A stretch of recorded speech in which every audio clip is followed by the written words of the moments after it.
Hello everyone, this is my part 2 of my issues with feminism. Part 1 is in the description if you haven't seen that yet.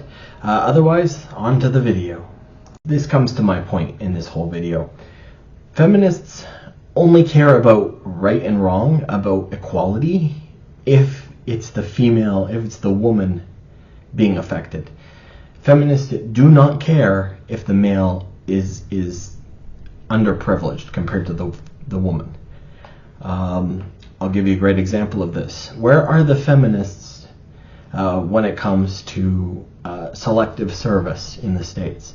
So if you don't know, in the States, every 18-year-old male has to sign up for selective service. If they don't, they could be put in jail or they could be fined, and it can also lose them governmental jobs and also grants and loans given by the government if they don't do it. So they have to do it.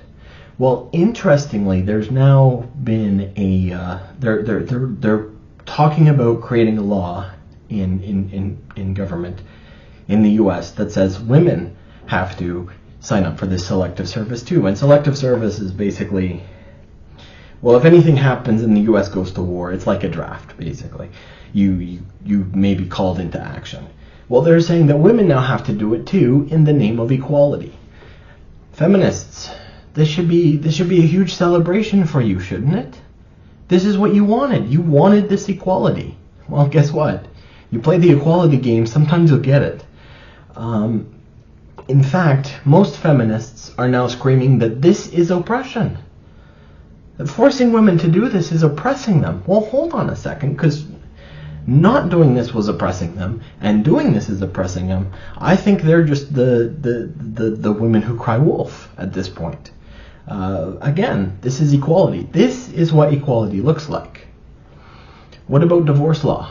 What about divorce law?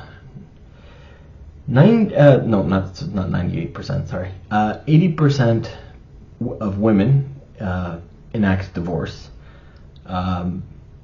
Generally speaking, and in most cases, the woman makes less than the man, and so the woman can get alimony, or she can take half of what the man has earned, even before he knew her. I could understand if it was half while they were together, but before he even knew her, and that's okay? Where's the equality in that? What about the fact that 90% of alimony is paid to women? Where's the equality in that? And in fact, alimony is sexist inherently. Because it suggests women can't look after themselves, and so the man who was their husband for a while needs to keep looking after them until they either find a different man or he just basically keeps looking after them. That's inherently sexist. Ladies, can you not look after yourselves? Are you not capable? If you can't, then we need to fix this. We need to figure out how to make you more capable. But no, that's okay. On top of that, in divorce law, it is almost impossible for a man to get full custody of his children. There have been times where the woman in the case has been like doing drugs right in front of her children, and she still gets them, and the man can't get full custody. It's very, very hard, and the laws in most countries incentivize women to keep their children away from the men, because the more time they have the children, the more money they get for child support. So that incentivizes the fact that women keep their children away from men. And in fact, there was one woman that actually ran away with her kids to Japan for 2 years, got a divorce, and in the divorce proceedings, now she never told the man where she was in that 2-year span. She just disappeared one night, and he never knew what happened. And after 2 years, like I said, filed for divorce and claimed, well, he hasn't seen his children in 2 years. Ma'am, that's because you kidnapped his children away from him and forced him to not know where they were. So I don't see how then she can keep the children and he has zero, zero right to see his kids. And then pay way more for child support. In England, if you're a woman and you're going for divorce and you claim that your man assaulted you in any way, shape, or form, you get a lawyer for free. Where's the equality in that? And how many cases do you think there are of false accusations against men? And that gets me into my next topic, false accusations against men. Personally, I believe, and there have been many that have come out recently, of women that accuse men of, whatever against them, and it turns out that they made the whole thing up. I think if you accuse someone of something, and it's found that you made it up, you should have to serve the amount of time they would have had to serve if they were found guilty of that crime. So if they were going to serve, 10 years, you should be serving 10 years. I think that would be fair. I think that would be a good deterrent. Now, it would have to be proven that you actively made it up. Whatever that means. I'm not a lawyer. I don't want to, but something like that I think would help with that. And part of this whole Believe All Women movement and the Me Too movement, yes, there is a point for it, but then again, you have predatory women using it for their advantage. And you've made it much more easy for them. So, although I do think there were good points to the Me Too movement, it has literally just helped a lot of predatory women get away with murder. Or maybe not murder, but close to it. And where is the uproar from feminists, for example, when it comes to a wage gap that actually exists? Now, they claim that there's a wage gap when it comes to women versus men. However, I've debunked that in other videos. Everyone has debunked that in other videos. It's an earnings gap based mostly, not all, but mostly on choices women make to work certain types of jobs, certain types of hours, etc.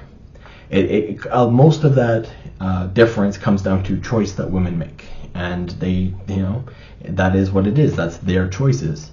You can't make those choices and then claim that you're being oppressed because you're making less because of your choices you're making. That doesn't make any sense. But there are industries where there is an actual wage gap, modeling and mostly adult entertainment industries. So where's the uproar from feminists about this? And that's basically what I want to get at here, is that feminists do not care about men and their issues dealing with men at this point. And I'm not saying all feminists. I actually know a feminist who is actively helping try to change, for instance, divorce laws, because it is sexist against men, and this feminist believes that men and women should be equal, and therefore men and women should be equal in all cases. You can't be equal but then have advantage. That doesn't make sense. That's not equal. And by the way, to feminists who will watch this video, and they probably won't, but who watch this video and have gotten to this point and claim, yeah, but women are oppressed. How? You can work any job a man can work. In fact, you can generally get into certain jobs very, very easily compared to men because of, hiring quotas and stuff like that. Not only that, but like, for instance, if you wanted to be a tradesperson, the Canadian government, as a woman, would pay for you to become a tradesperson and then help you get hired in a place of your choosing. They didn't have that program for men. Weird. That's kind of sexist, isn't it? On top of that, every law that protects a man protects a woman. There are some laws that protect women that don't protect men. Whether you have an abortion or not, for instance. There's nothing that protects the man in that case. That is that child's man too. The child is the man's child as well as the woman's child, right? So why does the woman get the whole choice?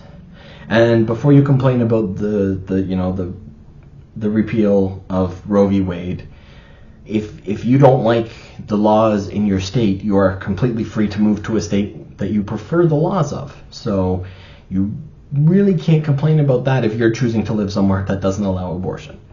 Because there are places that do in the States. So stop complaining about that. Yeah, and so what's the result of this? what is this coming to? Well, quite honestly, men are just tired of these behaviors. We're done with it. I believe very much play stupid games, win stupid prizes, and oh boy, women are winning stupid prizes, and if they haven't figured it out yet, they're going to soon, and it's going to be reality is going to hit them like a hammer. As you get older, as a woman in your 30s, you realize that priority of things you want changes, and you want a family. Well, now your behaviors of the past suddenly affect your ability to have a family. Whose fault is that? You made those choices, right? Remember when I started this entire series, I said this whole series can be summed down to four very easy words. Self-accountability and responsibility. Be accountable for your own actions. Take responsibility. You made your bed. Unfortunately, you have to lie in it. And in a way, it's not fair to you because you were lied to and told that these things were great and there would be no consequences, but every action has a consequence. And you should have learned that. You're an adult. But we're done. Men are done. Men aren't marrying women anymore. The marriage rates have gone down significantly. That's because we've seen what's happened in the past. Men had been divorced. 80% of all divorces are initiated by women. And why would men do that? It only puts men at a disadvantage to be married at this point. I truly do believe that. So why would they marry? So they're not marrying. And in fact, most men I know that are single, and I don't actually know that many anymore, to be fair. Most of my friends and the people I know are now married for the most part. Those fools. No, they're married to good women who, well, I worry about a few of them, but most of them I think will be together for the rest of their lives. Maybe that's just naivety, I don't know. But there are, all the single men I know are like, we're done with the dating. They're not dating. They'd rather self-improve. They'd rather have peace than deal with the crazy things that are going on in the dating marketplace right now. They just don't want to deal with that. So, and the other thing that they don't really tell you is that, it's nice for men to have a significant other, but it's not needed. It's much more needed for a woman to have a man than it is for a man to have a woman. And the actions you're taking when you're younger, like I said before, are highly influencing the fact that you may not get a man later in life.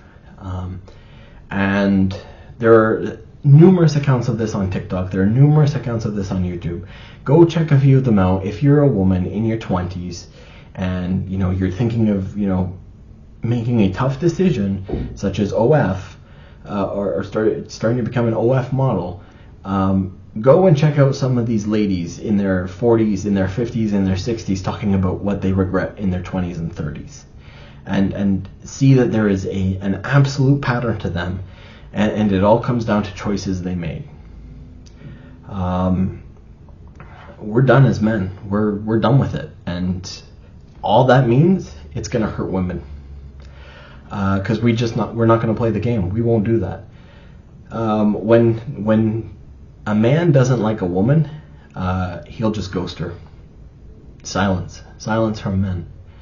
When a woman doesn't like a man, she'll text him and tell him why she doesn't like him. That's the difference between men and women. Men are ghosting you right now. Men are ghosting women inherently right now. 1 in 4 women right now are on antidepressants, higher than it's ever been in any point of human history. I think there are many, many reasons for this. I think that all of this that I've talked about plays a role in that. But anyway, that's it for this one. I'm going to break it up into 2 parts, hopefully. And I will see you in the next one next week. I hope you have a good day. Bye-bye.